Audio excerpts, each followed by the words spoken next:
Hello, hello, hello, hello, hello. Gandang gabi. Bayan. Gandang gabi, friends. Yan. May isang alamat naman tayo. Gusto niyo pa mapanood ng buo ng ating alamat? Sa Facebook, Joel Cleto Facebook. YouTube, and Joel Cleto Facebook. Yan, buo yung mga natin, mga alamat yan. Para sumaya naman kayo. Yan. Ang ano naman natin is magpasaya ng tao eh. Yan. Pa-like and share na rin pala para maraming makapanood ba? At ganahan tayo ngayon. Isang araw, itong si Atan. Si Atan na naman eh. Tapos itong si Merlita. Ayan si Merlita. Mag-asawa yan sila eh. Isang araw, nakita ni Atan, si Merlita, naglalaba. Hanggang sa pag-uwi niya, naglalaba pa rin. Nakita niya yung kamay, sugat-sugat yung kamay niya, no? Ni Merlita. Saka lalaba, kakakusot. Ngayon, siyempre, naawa naman tong asawa niya, si Atan.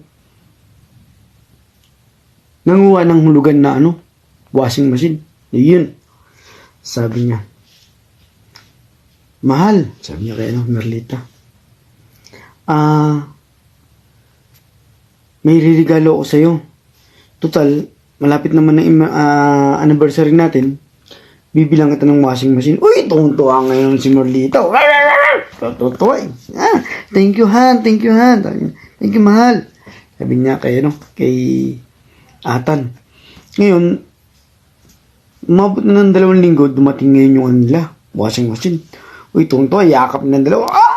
Yakap sila dalawa, yakap eh. Ngayon, nayakap sila, sabi niya, ngayon, hindi ka na mahirapan maglaba, sabi niya. Nga nakaupo, lagi, sabi niya. Ngayon may washing machine na tayo. Ngayon, salamat, at ngayon nakatayo na, di ba? Sabi niya. Ngayon, ito si Atan, pumasok na sa trabaho. Ngayon, pagdating niya ng gabi, umuwi siya. Nakita niya si Merlita, ang awa siya. Ang awa pa rin siya. Kasi nakita niya, si Merlita, nagkukusot ng damit doon sa loob ng washing machine. At kusot pa rin. Ayun, maga pa rin yung kamay.